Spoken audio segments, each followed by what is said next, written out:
जय हिंद दोस्तों, नमस्कार। कैसे हो आप सब लोग? आशा करता हूँ बहुत अच्छे होंगे और मैं विष्णु आपका हार्दिक स्वागत करता हूँ। दोस्तों, हमने इंडियन ज्योग्राफी का एक फाउंडेशन बैच स्टार्ट किया था बिल्कुल निःशुल्क, और उसी की श्रेणी में दोस्तों आज ये 14वां क्लास है। इससे पहले हम 13 क्लासेस प्रोवाइड करा चुके हैं और उनका सभी का पीडीएफ हमने टेलीग्राम चैनल पर डाल दिया। टेलीग्राम चैनल का नाम है GSY विष्णु सर। अगर सर्च करोगे तो मैंने वहां पे सारा कंटेंट डाल रखा है, टैपिंग वाला, यानी इसी प्रकार का नोट्स है। बहुत शानदार तरीके से इसको डिजाइन करता हूं मैं, ताकि सिंगल प्रश्न हमारे एग्जाम में बाहर नहीं आए। देखिएगा कितने शानदार तरीके से एक एक रिवर के बारे में जो प्रश्न हमारे एग्जाम में आ चुके हैं उनके बारे में जानते हैं, और मैपिंग से भी जानेंगे, ताकि हमारे एग्जाम में सिंगल प्रश्न भी बाहर ना आए। बहुत ही बिंदास तरीके से देखने वाले हैं। कोई से भी एग्जाम की आप तैयारी कर रहे हो तो केवल एक लेक्चर आप पढ़ के देखना, कोई सा भी इंडियन ज्योग्राफी का, तो आपको बिल्कुल मजा आने वाला है। सच में मजा आने वाला है। बहुत ही डिटेल से कराया है ताकि सिंगल प्रश्न हमारे एग्जाम में बाहर नहीं आए। हमने नदियों का टॉपिक स्टार्ट किया था और इससे पहले हमने सिंधु नदी तंत्र के बारे में जाना था। सिंधु नदी की तंत्र यानी सभी नदियां जहां से हमारे एग्जाम में प्रश्न पूछे जाते हैं। और आज हम देखने वाले हैं ब्रह्मपुत्र नदी तंत्र, और इसके आगे जब हम देखेंगे तो गंगा नदी तंत्र, हाँ या ना। तो आज देखने वाले हैं ब्रह्मपुत्र नदी तंत्र के बारे में। एक एक करके देखते हैं कैसे कौन कौन सी सहायक नदियां हैं, लेफ्ट से कौन मिलती है, राइट से कौन मिलती है, इंटर कहां से करती है और किस किस नाम से जानी जाती है, भूपेन हजारिका सेतु क्या है, बोगीबिल क्या है। एक एक करके सारे फैक्टों को डिफाइन करने वाले। चलिए देखते हैं, ठीक है। चलिए देखते हैं एक एक करके। बात करें हम किसका, ब्रह्मपुत्र नदी तंत्र का। ब्रह्मपुत्र नदी निकलती कहां से? ये हमारा कैलाश पर्वत है। कौन सा है? कैलाश पर्वत है, हाँ या ना। और इसी के बीच में पड़ता है मानसरोवर झील, इन्हीं के पास में पड़ती है मानसरोवर झील। यहीं से किसका उद्गम हुआ है? ब्रह्मपुत्र नदी का उद्गम हुआ है। यह कैलाश पर्वत और मानसरोवर झील के निकट में यहां पर पड़ता है चेमा युंगदुंग ग्लेशियर। क्या है? चेमा युंगदुंग ग्लेशियर। आगे इसको डिफाइन भी किया है भाषा में। ग्लेशियर से निकलती है कौन सी? ब्रह्मपुत्र नदी। तिब्बत से निकलती है, हाँ या ना। उसके बाद में ये सीधे तिब्बत में प्रवाह करती है, तिब्बत में बहती है, हाँ या ना। इस प्रकार से तिब्बत में बहती है, और तिब्बत में ही इसे सांगपो के नाम से जानते हैं। यारलुंग सांगपो भी कहते हैं। क्या कहते हैं? यारलिंग सांगपो के नाम से जानते हैं। फिर ये आगे और बहती है और यहां से अरुणाचल प्रदेश में प्रवेश कर जाती है। कहां से? अरुणाचल प्रदेश में प्रवेश कर जाती है। और जब प्रवेश करती है तो कहां से प्रवेश करती है? तो यहीं पर पड़ता है नामचा।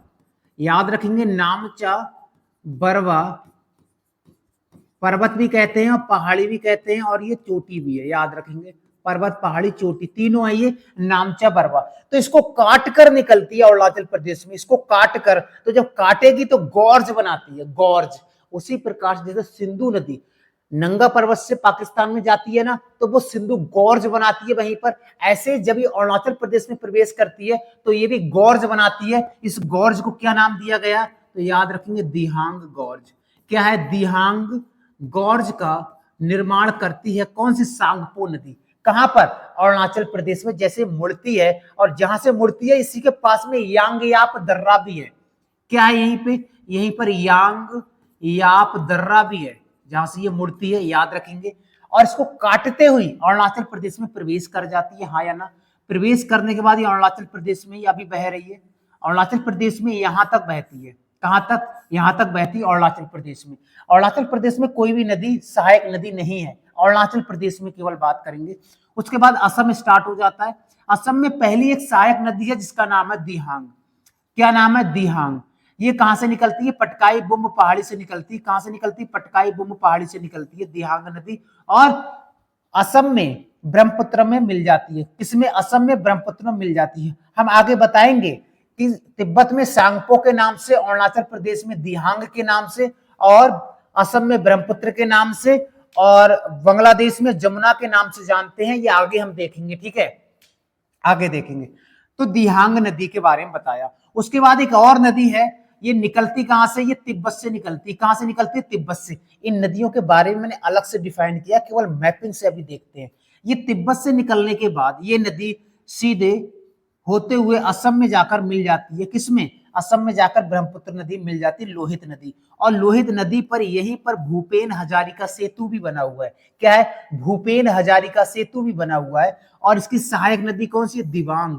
कौन सी इसकी सहायक नदी? दिबांग। याद रखेंगे, कौन सी है? दिबांग, याद रखेंगे। उसके बाद ये नदी और आगे प्रवाह करती है और आगे जाती है, तो एक धनसिरी नदी है। कौन सी है? धनसिरी नदी है। ये कहां से निकलती है? ये नागालैंड से निकलने के बाद असम में जाकर किसे मिल जाती है? ब्रह्मपुत्रा में मिल जाती है। कौन सी? धनसिरी नदी, हाँ या ना? उसके बाद ये नदी और आगे प्रवाह करती है, तो एक नदी आती है, इसका नाम है सुबनसिरी नदी। क्या नाम है? सुबनसिरी नदी है। ये आती है और कहां पर मिल जाती है? असम में जाकर मिल जाती है। इनके बारे में मैंने अलग से बताया हुआ है, फैक्ट टू फैक्ट, उनको हम देखेंगे भी। नेक्स्ट हमारा एक है माउंट कामेत नदी या कामेंग नदी है। कामेंग नदी कहां मिलती है? ये भी असम में जाकर मिलती है। और जो कामेंग नदी है, मानस नदी है, संकोच नदी है, रैदाक नदी है, ये सारी नदियां हिमालय से निकलती हैं। ये सभी नदियां कहां से निकल रही हैं? ये सभी नदियां हिमालय से निकल रही हैं, याद रखेंगे। एक है मानस नदी। क्या है? मानस नदी, ये भी असम में जाकर ब्रह्मपुत्र से मिल जाती है। और एक है संकोच नदी, ये भी ब्रह्मपुत्र में जाकर मिल जाती है। और एक है रैदक या रैदाक नदी, ये भी ब्रह्मपुत्र में मिल जाती है। ब्रह्मपुत्र लास्ट में धुबरी तक रहती है, यानी धुबरी एक जिला है। धुबरी के बाद ये बांग्लादेश में चली जाती है। धुबरी के बाद ये कहां चली जाती है? बांग्लादेश में चली जाती है, यानी यहां तक असम है। यानी असम, यहां से यहां तक असम है। असम के बाद ये वाला जो क्षेत्र है अरुणाचल प्रदेश का है। बात करेंगे कोपली, एक नदी है, ये मेघालय से निकलती है और असम में जाकर कहां मिल जाती है? असम में जाकर ब्रह्मपुत्र नदी में मिल जाती है। अब आप कहोगे सर दाईं ओर से मिलने वाली नदियां और बाईं ओर से कैसे डिफाइन करेंगे? नदी इस प्रकार से बह रही है, हाँ या ना? नदी इस प्रकार से बह रही है, तो ये वाली जो नदियां है वो राइट हो जाएंगी और नीचे वाली हो जाएंगी बाईं, यानी लेफ्ट हो जाएंगी, हाँ या ना? तो ये जो नदियां हैं ये वाली सब दाईं ओर से मिलने वाली नदियां, सुबनसिरी, कामेत, मानस, संकोच, रैदक और तीस्ता नदी। और बाईं ओर से कौन कौन सी मिलती हैं? तो देहांग नदी, लोहित नदी, धनसिरी नदी, कोपली नदी और आपका बराक नदी। बराक नदी सबसे बड़ी सहायक है, सबसे लंबी सहायक नदी है ब्रह्मपुत्रा की, सबसे लंबी सहायक नदी है। ये मणिपुर से निकलती है। कहां से निकलती है? ये मणिपुर से निकलती है बराक नदी। और आगे हम बताएंगे, यही बराक नदी जब बांग्लादेश में जाती है तो इसे मेघना के नाम से जाना जाता है, हाँ या ना? और इधर से पद्मा आ रही है, पद्मा का मतलब है ये गंगा की धारा है। ये किसकी धारा है? ये गंगा नदी की धारा है, हाँ या ना? आगे हम इसको और डिफाइन करेंगे कि कैसे गंगा और पद्मा या जमुना या मेघना ये क्या होता है, ये आगे देखेंगे। एक नदी है तीस्ता नदी, ये जेमू ग्लेशियर से निकलती है सिक्किम से और ये बांग्लादेश में जाती है, क्योंकि यहाँ के बाद ये बांग्लादेश है। तो तीस्ता नदी, इसे सिक्किम की लाइफ लाइन भी कहते हैं, जेमू ग्लेशियर से निकलती है। इसके बारे में, या इसको रंगपो इसका सहायक नदी है, रंगपो या रांगपो, याद रखेंगे। इसके बारे में हम अलग से पढ़ेंगे। तो हमने केवल अभी ये देखा था कि कौन कौन सी सहायक नदी है, कौन सी सहायक लेफ्ट से मिल रही है, कौन सी राइट से मिल रही है, अभी केवल हमने यही जाना। अब हम इनके बारे में फैक्ट टू फैक्ट जानते हैं जो हमारे एग्जाम में पूछे जाते हैं। उसके बाद नीचे डेल्टा बनाती, कैसे बनाती हम आगे देखते हैं, हाँ या ना? उसके बाद बात करेंगे ब्रह्मपुत्र नदी तंत्र की। ब्रह्मपुत्र नदी तंत्र में कैसे प्रश्न है? सबसे पहले हम उद्गम की बात करेंगे। मैंने कहा था कि इनको भाषा में भी मैंने लिखा हुआ है ताकि हमारे एग्जाम में सिंगल प्रश्न बाहर नहीं आए, हाँ या ना? अगर बात करेंगे कि इसका उद्गम कहां से हुआ है, एक छोटा सा मैप बना लेते हैं ताकि यहां भी हमको आसानी होगा जानने में, ठीक है? यहां भी हमको आसानी होगा जानने में। ब्रह्मपुत्र नदी इस प्रकार से निकलने के बाद इस प्रकार से बांग्लादेश में जाती है, हाँ या ना? तो ये निकलती कहां से? तो यहाँ पर कैलाश पर्वत और मानसरोवर झील के निकट अंशी ग्लेशियर या चेमा युंगदुंग ग्लेशियर से निकलती है। अंशी ग्लेशियर कहीं कहीं ऑप्शन में आएगा, कहीं कहीं आएगा चेमा युंगदुंग ग्लेशियर, यहां से निकलती है। और निकलने के बाद इसको अलग अलग जगहों पर अलग अलग नाम से जानते हैं, इसको अलग अलग जगहों पर अलग अलग नाम से जानते हैं। जैसे तिब्बत में किस नाम से जानते हैं? सांगपो नाम से जानते हैं। अरुणाचल प्रदेश में दिहांग नाम से जानते हैं। असम में इसको ब्रह्मपुत्र नाम से जानते हैं और इसे बांग्लादेश में जमुना के नाम से जानते हैं। यही 3 फैक्ट लिखे। इसे तिब्बत में सांगपो या यारलुंग सांगपो के नाम से जानते हैं, अरुणाचल प्रदेश में दिहांग के नाम से जानते हैं, और नेक्स्ट हमारा असम में इसे ब्रह्मपुत्र नदी के नाम से जानते हैं, और बांग्लादेश में इसे जमुना के नाम से जानते हैं। यानी हमने ये 3-4 फैक्ट जाने, हाँ या ना? उसके बाद आपसे प्रश्न आएगा कि ब्रह्मपुत्र नदी कितने देशों में बहती है? तो आप कहेंगे 3 देशों में बहती है। अब आप कहोगे 3 देश कौन से? एक तो तिब्बत हो गया, हाँ या ना? तिब्बत के बाद ये कहां जाती है? इंडिया में जाती है। इंडिया के बाद ये कहां जाती है? बांग्लादेश में। तो 3 देश हो गए, ये 3 देशों में बहती है। अब आपसे इसका लंबाई पूछा जाएगा, इसका कुल लंबाई कितना है? किसका? ब्रह्मपुत्र नदी का। तो कुल लंबाई है 2900 किलोमीटर। अगर हम भारत की बात करेंगे इसका भारत में कितना लंबा है, ये तो भारत में 916 किलोमीटर, कितना है 916 किलोमीटर है भारत में, याद रखेंगे। ठीक है, भारत की सबसे चौड़ी नदी है, याद रखेंगे, सबसे बड़ी नदी है कौन सा, ब्रह्मपुत्र नदी। भारत में ये प्रवेश कहां से करती है, मैंने कहा था नामचा बरवा को काटती है, वहीं गौर्ज बनाती है, इसे देहांग गौर्ज के नाम से जानते हैं, और उसी के पास में यांगयाप दर्रा है, वहीं से ये भारत में इंटर कर जाती है और अरुणाचल प्रदेश में प्रवेश कर जाती है। ये लगा निकट नामचा और यांगयाप दर्रा से, या ये कह सकते हैं नामचा बरवा पहाड़ी से मुड़कर अरुणाचल प्रदेश में प्रवेश कर जाती है, हाँ या ना, बिल्कुल। और क्या प्रश्न पूछे जाते हैं, यहाँ से ये भी प्रश्न पूछे जाते हैं कि इस नदी के किनारे कौन कौन से शहर बसे हुए हैं, जैसे गुवाहाटी किस नदी के किनारे है, तेजपुर किस नदी के किनारे है, डिब्रूगढ़ किस नदी के किनारे है, तो यही लिखा है डिब्रूगढ़ इस ब्रह्मपुत्र नदी के किनारे है, गुवाहाटी ब्रह्मपुत्र नदी के किनारे है, धुबरी जो जिला है भूवी सी पास में, तेजपुर, सिराजगंज और जोरहाट ये भी ब्रह्मपुत्र नदी के किनारे है, याद रखेंगे। और ब्रह्मपुत्र नदी के बारे में इतने फैक्ट आपको याद रखने, और क्या है, ये किस सागर में गिरती है, ये सागर में गिरती नहीं, कई धाराएं मिल जाती हैं, आगे हम देखेंगे, पद्मा, मेघना, जमुना, ये क्या है, ये आगे देखेंगे। एक प्रकार से हम बात कहें तो ब्रह्मपुत्र नदी बंगाल की खाड़ी में गिरती है, हाँ या ना, बंगाल की खाड़ी में गिरती है, याद रखेंगे। उसके बाद नेक्स्ट बढ़ते हैं, और ब्रह्मपुत्र नदी से हमारे एग्जाम में क्या क्या प्रश्न पूछे जाते हैं, और पूछे जाते हैं इसकी सहायक नदियों को लेकर। अभी हमने मैपिंग में देखा था सहायक नदियां, अब भाषा में देखते हैं। इसकी सहायक नदियों की बात करेंगे बाईं ओर से मिलने वाली, तो एक है लहासा नदी, लोहित नदी, धनसिरी, कोलांग, झांसी, बराग, ये जो नदियां हैं ये बाईं ओर से मिलने वाली नदियां, कई बार एग्जाम में पूछा जाएगा तो हम उसका सही आंसर दे पाएंगे। उसके बाद है बात करेंगे दाईं ओर से कौन कौन सी नदियां मिलती हैं, तो सुबनसिरी, कामेंग, मानस, रैदक, तीस्ता और संकोच, ये नदियां कहां से मिलती हैं, ये दाईं ओर से मिलने वाली नदियां हैं। हमने मैपिंग पे देखा, अब इस पे बात कर रहे हैं। बात करेंगे यहीं पर कि बताइएगा विश्व का सबसे बड़ा नदीय द्वीप, रिवर आइलैंड की बात कर रहे हैं। वैसे अगर पूछा जाए भारत या विश्व का सबसे बड़ा द्वीप कौन सा है, विश्व का तो ग्रीनलैंड हो जाएगा, लेकिन पूछा जाए रिवर आइलैंड कौन सा है या नदीय द्वीप कौन सा है, याद रखेंगे नदीय द्वीप तो मौजली हो जाएगा, कौन सा हो जाएगा, मौजली हो जाएगा, जो असम में पड़ता है। और इतना बड़ा असम नदी के बीच में एक बहुत बड़ा आइलैंड है, इसको एक जिला भी घोषित कर दिया गया है असम ने 2016 में, और लगभग इस पर 1,67,000 लोग भी रहते थे 2011 में, अब तो पता नहीं कितना रहते होंगे। तो एक जिला है मौजली, ये ब्रह्मपुत्र नदी के बीच में है, याद रखेंगे। और इसी के पास में नाव से जाते हैं जोरहाट, ये लिखा है जोरहाट, तो मैंने दिखा था किनारा बसा शहर है, इसी के पास में सबसे नजदीकतम शहर ही पड़ता है जोरहाट, याद रखेंगे। और इसका निर्माण कैसे हुआ है, किसका, मौजली द्वीप का, ये लिखा भी 2016 में 33वां जिला बना था।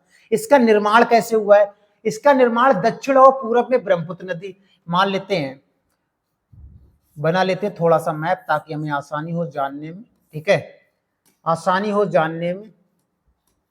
ये कह रहा है कि इसका निर्माण दक्षिण और पूरब में ब्रह्मपुत्र नदी किनारे, यानी ये वाला क्षेत्र होगा दक्षिण और पूरब, क्योंकि इधर से ही ब्रह्मपुत्र नदी आ रही है, इधर से ही ब्रह्मपुत्र नदी आ रही है, तो दक्षिण में और पूरब में इसका विस्तार ब्रह्मपुत्र नदी के कारण है। पश्चिम में सुबनसिरी नदी इस प्रकार से आ रही है, हाँ या ना, सुबनसिरी नदी, और उत्तर में ब्रह्मपुत्र नदी की एक उपधारा है, यानी उत्तर में यहीं पर ब्रह्मपुत्र नदी की उपधारा है, जिसे क्या बोला जाता है, खेरकुटिया जूटी कहा जाता है, इसी से यहीं पर बना हुआ है मौजली द्वीप, यहीं पर क्या बना है, मौजली द्वीप, याद रखेंगे, याद रखें, कई बार प्रश्न पूछा गया है तो इसको याद रखना है। अगर यहीं पर यह पूछा जाए कि विश्व का सबसे छोटा नदीय द्वीप कौन सा है, सबसे बड़ा तो हमने देख लिया, अब सबसे छोटा की बात करेंगे तो उमानंदा है, कौन सा है, उमानंदा है। इसे पीकॉक द्वीप भी कहते हैं, पीकॉक आइलैंड भी कहते हैं, क्योंकि ये कहा जाता है बिल्कुल दूर से देखेंगे तो ये मोर की तरह दिखेगा, पीकॉक की तरह दिखेगा। और इसका एक और नाम है भस्माचल, भस्माचल और पीकॉक इसके अन्य नाम है, किसके, उमानंदा के, याद रखेंगे। और ये गुवाहाटी के पास में पड़ता है, ये कहां से, गुवाहाटी हाई कोर्ट है, वहां से जब देखते हो तो ये दिखेगा क्या, ये हमारा उमानंदा द्वीप। अब प्रश्न आएगा सबसे छोटा नदीय द्वीप तो उमानंदा, सबसे बड़ा नदीय द्वीप तो मौजली द्वीप, याद रखोगे, ठीक है। उसके बाद आगे बढ़ते, एक है भूपेन हजारिका सेतु या भूपेन हजारिका पुल, ये भारत का सबसे लंबा पुल है भूपेन हजारिका। प्रश्न क्या क्या आते हैं देखते हैं। सबसे पहला प्रश्न है, भारत का सबसे लंबा सेतु है, जो असम और अरुणाचल प्रदेश के बीच में पड़ता है। भूपेन हजारिका एक व्यक्ति का नाम है, असम के प्रसिद्ध गायककार थे। इसका अगर पुराना नाम की बात करेंगे, इस पुल के पुराने नाम की, तो ये ढोला से सादिया तक था। ये कहां से तक था? ढोला से सादिया तक था। आगे लिखा हुआ भी होगा, याद रखेंगे। ये दो राज्यों में पड़ता है, अरुणाचल प्रदेश और असम के बीच में पड़ता है। नेक्स्ट हमारा इसका पुराना नाम है ढोला से सादिया, यानी एक पुल का कोना ढोला को छूता है और दूसरा कोना सादिया को, तो हम ये कह सकते हैं पुल का एक कोना ढोला और सादिया को जोड़ते हैं, याद रखेंगे। और प्रश्न आता है भूपेन हजारिका सेतु किस नदी पर है? तो लोहित नदी पर है। किस नदी पर है? लोहित नदी पर है। और इसका लंबाई है टोटल 9.15 किलोमीटर, लगभग 9.25 किलोमीटर है, याद रखेंगे। कितना? 9.25 किलोमीटर लगभग इसका लंबाई है, याद रखेंगे। किसका? भूपेन हजारिका का। प्रश्न आएगा, ये बनना स्टार्ट हुआ था 2011 में और 2017 में नरेंद्र मोदी ने इसका उद्घाटन किया था। इसका उद्घाटन किसने किया था? नरेंद्र मोदी जी ने इनका उद्घाटन किया था और 2011 में बनना स्टार्ट हुआ था। कौन सा? भूपेन हजारिका। इसको ढोला से सादिया के नाम से भी जानते हैं। तो ये प्रश्न आपको याद हो गए। आगे बढ़ते हैं, और क्या क्या प्रश्न पूछे जाते हैं हमारे एग्जाम में। एक बोगीबिल ब्रिज बनाया गया है। एक ब्रिज ऐसा है कि उस पे सड़क का भी मार्ग है और उसी पे रेल है, यानी एक ही ब्रिज में दो रास्ते, ये दो रास्ते, एक ऊपर और एक नीचे, दो रास्ते, एक ब्रिज है, एक नीचे एक ऊपर, दो रास्ते एक ही में, ऐसा एकमात्र, या बोल सकते हैं ये सबसे लंबा सड़क सह रेल मार्ग है। यानी सड़क भी है उसी के सहित रेल मार्ग भी है। ये भारत का सबसे लंबा है बोगीबिल। हाँ या ना? देखते हैं क्या क्या प्रश्न पूछे जाते हैं। बोगीबिल असम में पड़ता है। कहां पड़ता है? असम में। किस नदी पर है? ब्रह्मपुत्र नदी पर है। हाँ या ना? और ये बोलते हैं दो जिलों के बीच में पड़ता है, धेमाजी और डिब्रूगढ़ जिलों को जोड़ता है। आपसे कोई पूछेगा कि बोगीबिल किस किस को जोड़ता है? धेमाजी और डिब्रूगढ़ को जोड़ता है। और याद रखेंगे इसकी कुल लंबाई लगभग 5 किलोमीटर है। इसकी कुल लंबाई 5 किलोमीटर है। 2002 में बनना स्टार्ट हुआ था और 2018 में बनकर तैयार हुआ था, याद रखेंगे। और ये भारत का सबसे लंबा रेल के सहित सड़क, यानी सड़क भी है इस पे और रेल भी है, एकमात्र, या बोल सकते हैं सबसे लंबा है ये। और भी छोटे छोटे हैं लेकिन ये सबसे लंबा पुल है, रेल भी है उसी पर, उसी पे सड़क भी है। तो ये कह सकते हैं प्रश्न ये आएगा भारत का सबसे लंबा रेल सहित सड़क मार्ग कौन सा है? तो बोगीबिल ब्रह्मपुत्र नदी पर असम में है, याद रखेंगे। धेमाजी डिस्ट्रिक्ट और डिब्रूगढ़ डिस्ट्रिक्ट को कनेक्ट करता है, याद रखेंगे। हाँ या ना? तो इतने प्रश्न हमको यहां से याद रखने हैं। अब बात करेंगे सहायक नदियों में। सबसे पहले लोहित नदी के बारे में बात करेंगे। लोहित नदी से क्या क्या एग्जाम में प्रश्न पूछे जाते हैं। तो इसका उद्गम कहां से हुआ है? तो मैंने कहा था तिब्बत से हुआ है। कांगड़ी कारपो तिब्बत से इसका उद्गम हुआ है। हाँ या ना? और ये ब्रह्मपुत्र नदी में असम में मिल जाती है। ये ब्रह्मपुत्र नदी में असम में मिल जाती है और ये मिसमी पहाड़ी से होते हुए बहती है। मिसमी, मैंने कई सारी पहाड़ियां लिखाई होंगी, कौन सा? जैसे आपका डाफला, मिरी, अबोर, मिसमी, पटकोई, बुम। हाँ या ना? तो ये मिसमी पहाड़ी से होकर बहती है, याद रखेंगे। मिसमी पहाड़ी से होकर बहती है। इसकी कुल लंबाई की बात करेंगे तो 560 किलोमीटर इसकी कुल लंबाई है। लोहित नदी का अच्छा खासा लंबाई है ना?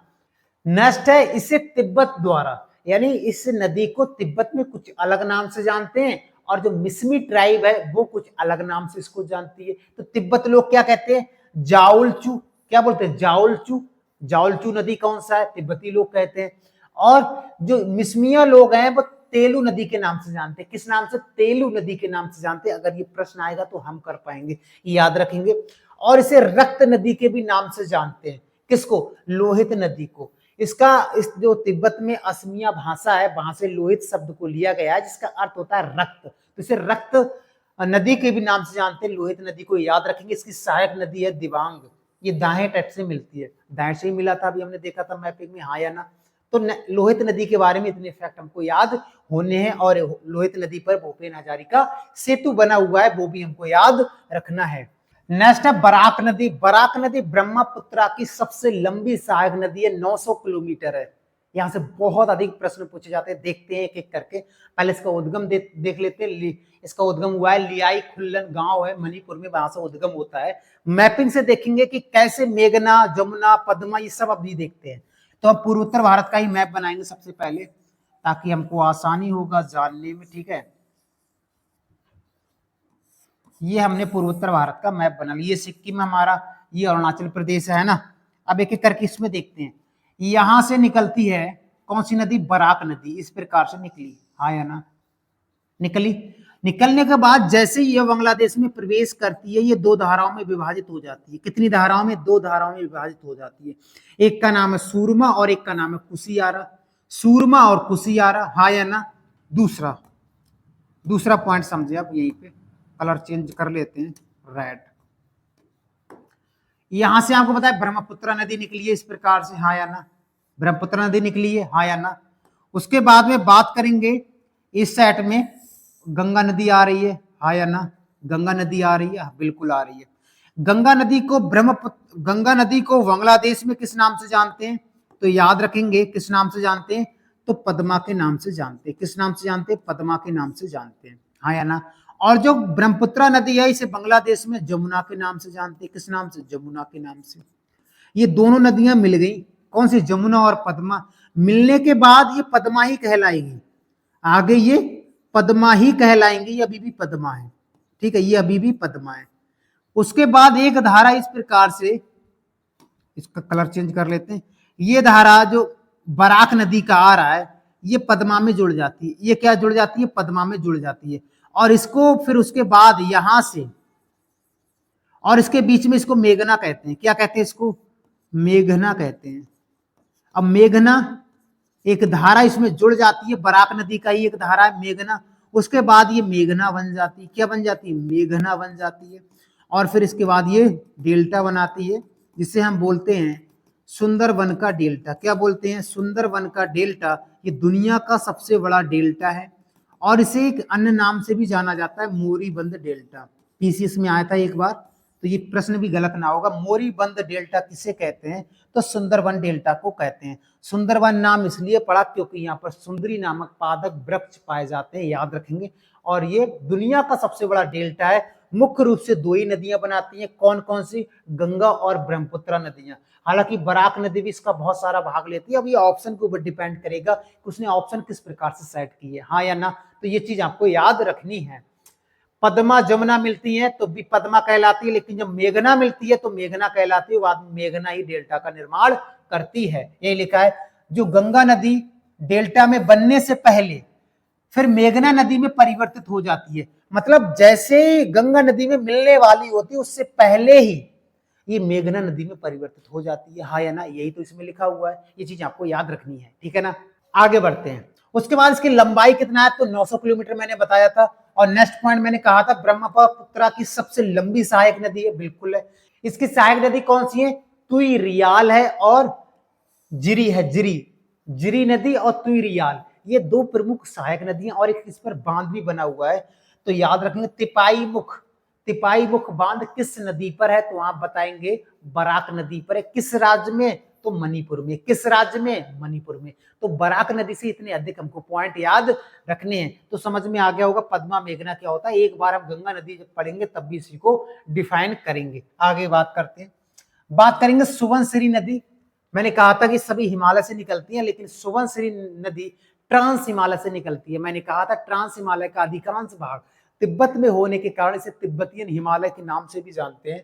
और यहीं से निकला है पोरोम पर्वत है। पोरोम पर्वत कहां पर? ट्रांस हिमालय का ही भाग है, तिब्बत में, वहां से निकलती है। और ये ब्रह्मपुत्र नदी में कहां मिल जाती है? लखीमपुर जिले में मिल जाती है। जमुरी घाट, लखीमपुर जिले में एक जगह पड़ती है जमुरी घाट, वहीं जाकर ये सुबनसिरी नदी ब्रह्मपुत्र में मिल जाती है, असम में। ये प्रश्न आपको याद रखना है। बात करेंगे मानस नदी। मानस नदी का उद्गम कहां से होता है? एक प्रकार से भूटान से ही होता है। भूटान का दक्षिणी छोर है वहां से होता है, याद रखेंगे। या हम ये कहते हैं हिमालय की तलहटी से होता है। दोनों प्रकार से प्रश्न पूछा गया, इसलिए हम दोनों प्रकार से देख रहे हैं। हिमालय की तलहटी से होता है या दक्षिणी सूडान का नाम आ रहा है, दक्षिणी भूटान से होता है, हाँ या ना? ये भूटान की 4 प्रमुख नदियों में से सबसे इंपॉर्टेंट है।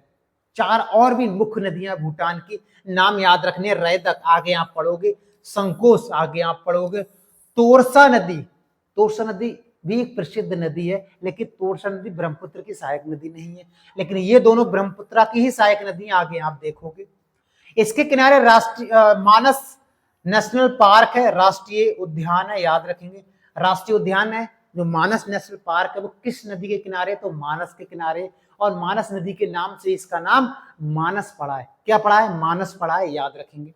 उसके बाद नेक्स्ट बढ़ते हैं, बात करेंगे तीस्ता नदी की। तीस्ता नदी बहुत इंपॉर्टेंट नदी है, ये भारत और बांग्लादेश के बीच में विवादित भी रहती है। ये सिक्किम के लिए तो बहुत ही इंपॉर्टेंट है, सिक्किम की लाइफलाइन कहा जाता है किसको?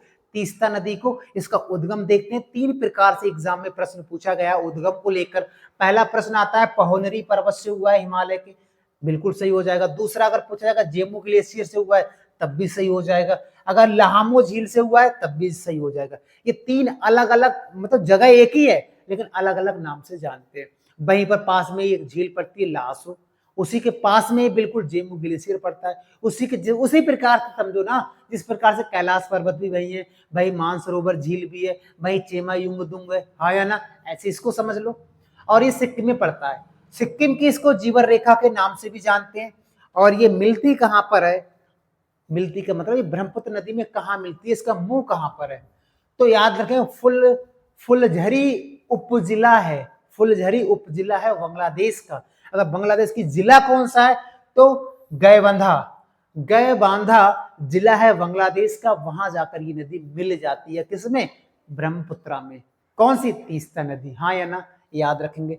और इसकी एक प्रमुख सहायक नदी है रंगपो। क्या नाम है? रंगपो। इसकी कुल लंबाई की बात करेंगे तो लंबाई इसका 414 किलोमीटर है। और इसकी सहायक नदियों की अगर हम बात करें तो सहायक नदियों में कौन कौन सी आ जाएंगे? रंगपो, रानी खोला, रेली नदी या लाचुंग नदी। ये सभी नदियां बाईं ओर से मिलने वाली नदियां हैं तीस्ता में। किस तरफ से? बाईं ओर से मिलने वाली नदियां हैं। अगर हम यही बात करें कि दाईं ओर से कौन कौन सी मिलती हैं तो रंगीत, केवल नाम याद रखना है, रंगीत ये मिलती है तीस्ता नदी। और लास्ट फैक्ट यही है कि भारत और बांग्लादेश के बीच में ये नदी विवादित रहती है। कौन सा? तीस्ता नदी। तो तीस्ता नदी के बारे में इतने फैक्ट हमको याद करने हैं, ठीक है ना।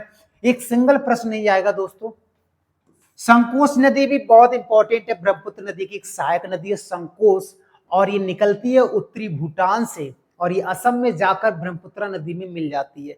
और इसका जो पुराना नाम है वो याद रखेंगे, इसका पुराना नाम है पुना सांगछू। पुना सांगछू इसका पुराना नाम है। और इसे एक और नाम से जानते हैं, इसका नाम है गदाधर। गदाधर नदी के नाम से किस नदी को जाना जाता है? तो हमको याद रखना है संकोच नदी को जाना जाता है। तो संकोच नदी में इतने फैक्ट हमको याद रखने हैं। रैदाक नदी या रैदक भी कहते हैं, रैदाक नदी, इसका उद्गम भूटान से होता है और ये भी असम में जाके ब्रह्मपुत्र नदी में मिल जाती है। लेकिन भूटान में इसका नाम बांगछू है या बोंगछू भी कहते हैं या बांगछू के नाम से भी जानते हैं। कहाँ? भूटान में। किसको? रैदक नदी को। याद रखेंगे, भूटान की प्रसिद्ध नदी है रैदक या रैदाक, है ना। नेक्स्ट बढ़ते हैं, बात करेंगे धनसिरी नदी की। धनसिरी नदी कहां से निकलती है? तो मैंने कहा था ये नागालैंड से निकलती है धनसिरी। और ये भी ब्रह्मपुत्र नदी की प्रसिद्ध सहायक नदी है और ये भी असम में जाकर ब्रह्मपुत्र नदी में मिल जाती है। याद रखेंगे, इसका लंबाई है 352 किलोमीटर। याद रखेंगे, अगर उद्गम का क्षेत्र पूछा जाए लाईसांग पीक, लाईसांग चोटी से होता है नागालैंड में, याद रखेंगे। उसके बाद लास्ट रिवर है कामेंग नदी। कौन सा है? कामेंग नदी। इसका उद्गम कहां से होता है? तो गोरी चेन हिमनद से होता है, गोरी चेन। उसी गोरी चेन के नीचे या नीतल से हुआ है, नीचे एक ग्लेशियर है, वहां से इसका उद्गम हुआ है। याद रखेंगे किसका? कामेंग का। और ये असम में तेजपुर नामक स्थान पर मिल जाती है। और असम में तेजपुर नामक स्थान पर ये नदी ब्रह्मपुत्र में मिल जाती है। और इसका पहला यानी इसका पुराना नाम क्या है? तो भराली है, भराली। कामेंग का पुराना नाम बात करेंगे तो भराली है, भराली। अगर बात करें कि इसे असम में किस नाम से जाना जाता है तो असम में से कामेंग नहीं कहते हैं, असम में कहते हैं जिया भराली। क्या बोलते हैं? जिया भराली। किसको? कामेंग नदी को। तो याद रखेंगे, इतने फैक्ट हमको यहां से याद रखनी है दोस्तों। तो एक चीज बताइएगा दोस्तों, वीडियो कैसा लगा? वीडियो कैसा लगा कमेंट करके जरूर बताना। और इसी प्रकार से पूरा इंडियन ज्योग्राफी को हम समाप्त करेंगे पूरा, ताकि एक सिंगल प्रश्न हमारे एग्जाम में बाहर नहीं आएगा। बहुत ही शानदार तरीके से इस सब्जेक्ट को मैंने डिजाइन किया है। अगर आप किसी भी एग्जाम की तैयारी करते हो, अगर आपके एग्जाम में इंडियन ज्योग्राफी आ रही है तो केवल एक टॉपिक पढ़ के देखिए, आपको जरूर बहुत बिंदास से बहुत मजा आने वाला है। अगर चैनल पे नए हो दोस्तों तो चैनल को सब्सक्राइब, लाइक, कमेंट जो चाहे वो कर सकते हो दोस्तों। बस पढ़ाई जरूर कीजिएगा, है ना। मिलते हैं नेक्स्ट वीडियो में। जय हिंद दोस्तों।